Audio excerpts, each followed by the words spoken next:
Buenos días a todos, bienvenidos a su curso de Derecho Constitucional en la semana 11. El tema que trabajaremos esta semana son los poderes. El objetivo de nuestra clase es que el estudiante identifique lo que es el poder público, así como los poderes en que está dividido el Estado. Y para eso vamos a entender qué es el poder público, vamos a ver la definición de poder público. Poder público, dice, es la capacidad que tiene el Estado para obligar a alguien a realizar un acto determinado.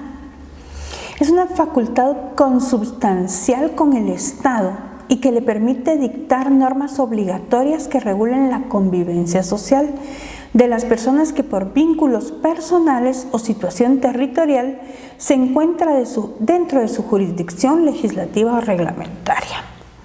Vamos a entender entonces por poder público el poder que tiene el Estado en sí de dictar todas aquellas normas de convivencia general para que todas las personas que se encuentran dentro de su territorio y que están obligados a acatar las normas del territorio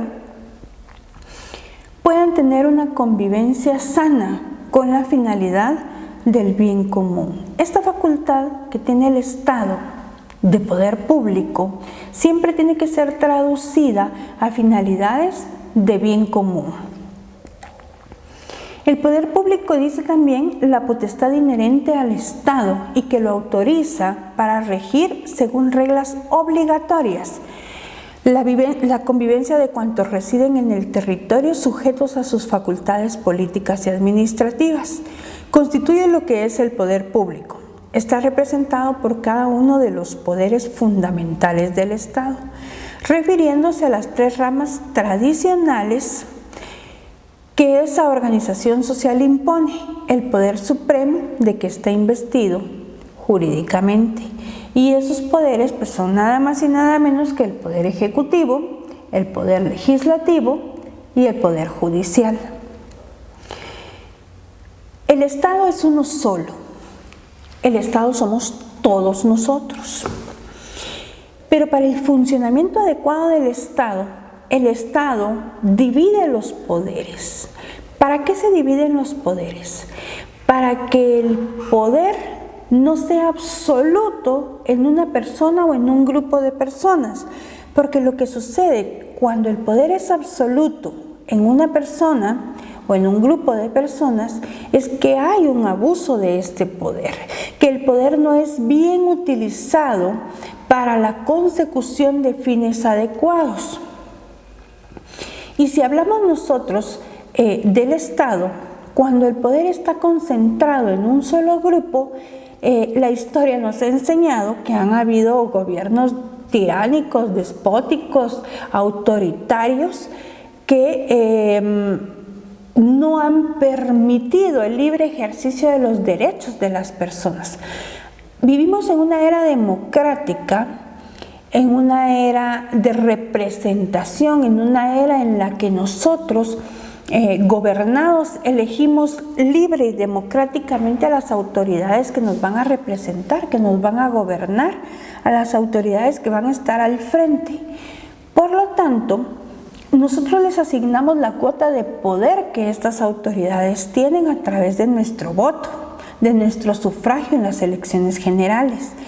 Pero de la misma forma, no le estamos otorgando un poder absoluto a una sola autoridad, porque nosotros, al emitir nuestro sufragio en época de elecciones, tenemos la posibilidad y la capacidad de emitir un sufragio hacia el poder ejecutivo, votando por un presidente y un vicepresidente, a un poder legislativo, votando por diputados, y bueno, en el poder judicial, pues si no vamos nosotros a poder elegir, ¿verdad? El poder judicial es electo de otra forma, pero va a ser electo por las personas que nosotros ya elegimos en las otras elecciones. Por lo tanto, nosotros estamos dividiendo las cuotas de poder que les estamos dando a estos funcionarios públicos para que el poder no recaiga en una sola persona o grupo de personas que puedan malutilizarlo, hacer mal uso de este poder y este poder se convierte en algo negativo que se aleje de la normativa y que se aleje de la protección y de las garantías que la Constitución Política de la República le otorga a cada uno de los ciudadanos y de las personas que se encuentran en el país. Por lo tanto, hay una teoría de división de poderes que nos lleva precisamente a dividir el Estado en poderes, aunque el poder siga siendo uno. Se dividen los poderes o la cuota de poderes, el ámbito de poderes que se le da a cada grupo para que esto cree un balance entre los poderes que ostenta un grupo y el otro, de la forma que va a ser manejado y que va a ser fiscalizado para el efectivo cumplimiento de la normativa con la finalidad del bien común. La teoría de división de poderes nos dice lo siguiente: es el procedimiento de ordenación del poder de autoridad que busca el equilibrio y armonía de fuerzas mediante una serie de pesos y contrapesos. La división tradicional se ha basado en la existencia de tres poderes: el ejecutivo, el legislativo y el judicial, que se justifican por necesidades funcionales y de mutuo control.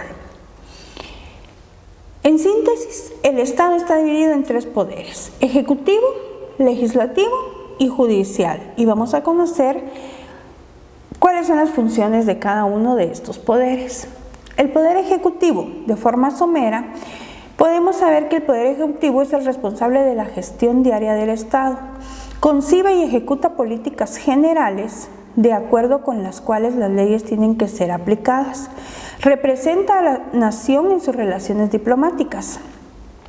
Sostiene a las Fuerzas Armadas y en ocasiones aconseja con respecto a la legislación. Aconseja, no interviene. En los estados democráticos el poder ejecutivo está considerado como administrador y ejecutor de la voluntad popular, a la cual representa y de la que debe ser su más firme garante. El poder ejecutivo está constituido por presidente, vicepresidente y ministros. Este grupo de personas, como funcionarios públicos, son responsables de la gestión diaria del Estado, son responsables de las políticas que se desarrollan en el Estado, son responsables de la administración del Estado, son ejecutores de la voluntad del pueblo porque fueron electos por nosotros para desempeñar ciertas funciones. Por lo tanto, están ahí para ejecutar la voluntad del pueblo. El poder legislativo. ¿Qué es el poder legislativo? El poder legislativo está integrado por los diputados del Congreso de la República y se encargan de la formulación de leyes y proyectos de ley para la sociedad de un país.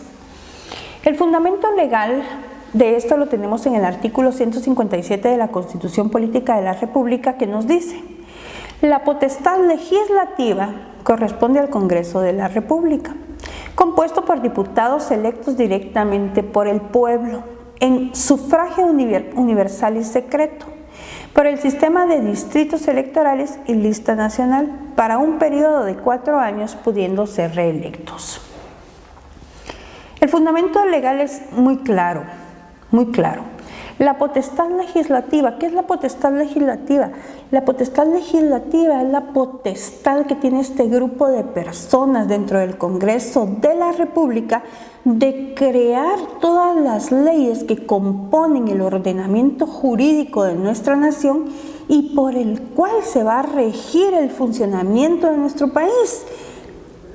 Todos los países tienen leyes, todos los países están regidos por leyes y es a este grupo de personas que integran el poder legislativo quienes tienen la responsabilidad de crear todas estas leyes que permitan el desarrollo correcto del país a través del cumplimiento de las mismas. El poder legislativo, por sus diputados, es el órgano encargado de la creación y emisión de todas estas leyes. Y todos estos diputados son electos en sufragio secreto por nosotros mismos para desempeñar esta función. La forma de elección de estos diputados es por un sistema de distritos electorales y de lista nacional, y son electos para un periodo de 4 años de la misma forma que es electo el Poder Ejecutivo, con la diferencia de que el Poder Ejecutivo no contempla la reelección. Constitucionalmente está prohibida la reelección del presidente o vicepresidente, más el organismo legislativo tiene el mismo periodo de 4 años y cada uno de estos diputados puede ser reelecto. Y ahora vamos a ver lo que es el Poder Judicial. El organismo judicial de Guatemala es uno de los organismos del Estado o uno de los poderes del Estado, el cual ejerce el poder judicial en ejercicio de la soberanía delegada por el pueblo. Imparte justicia conforme a la Constitución Política de la República de Guatemala y los valores y normas del ordenamiento jurídico del país. La fundamentación de esto la tenemos en el artículo 203 de la Constitución Política de la República. La justicia se imparte de conformidad con la Constitución y las leyes de la República. Corresponde a los tribunales de justicia la potestad de juzgar y promover la ejecución de lo juzgado. Lo cual quiere decir que es al organismo judicial a quien se le otorga el poder de ejecutar y promover la ejecución de lo juzgado. Si el organismo ejecutivo administró, el legislativo creó leyes, es el judicial a quien le corresponde el cumplimiento de estas leyes. Todo lo anterior con la visión y la finalidad del bien común. Cada uno de estos estados tiene funciones delimitadas dentro de la Constitución Política de la República y tiene asignada una cuota de poder que le permite desempeñar tales atribuciones y funciones, lo cual hace que el poder absoluto de las decisiones no recaigan sobre un solo grupo de personas, ya que este poder absoluto puede terminar en complicar situaciones que no deben de ser complicadas por su naturaleza. De esta forma concluimos nuestra clase y pasamos a nuestros 3 enunciados de todas las semanas, ¿verdad? Para fijar el conocimiento y que ustedes puedan recordar lo que hemos estado hablando a lo largo de la clase. El enunciado número 1 dice, es la capacidad que tiene el Estado para obligar a alguien a realizar un acto determinado. ¿Qué es? El poder público, ¿verdad? Ese es el poder que tiene el Estado para obligarnos a realizar actos determinados. El enunciado número 2 nos dice, es el responsable de la gestión diaria del Estado. Concibe y ejecuta políticas generales de acuerdo con las cuales las leyes tienen que ser aplicadas. Este poder es el poder ejecutivo.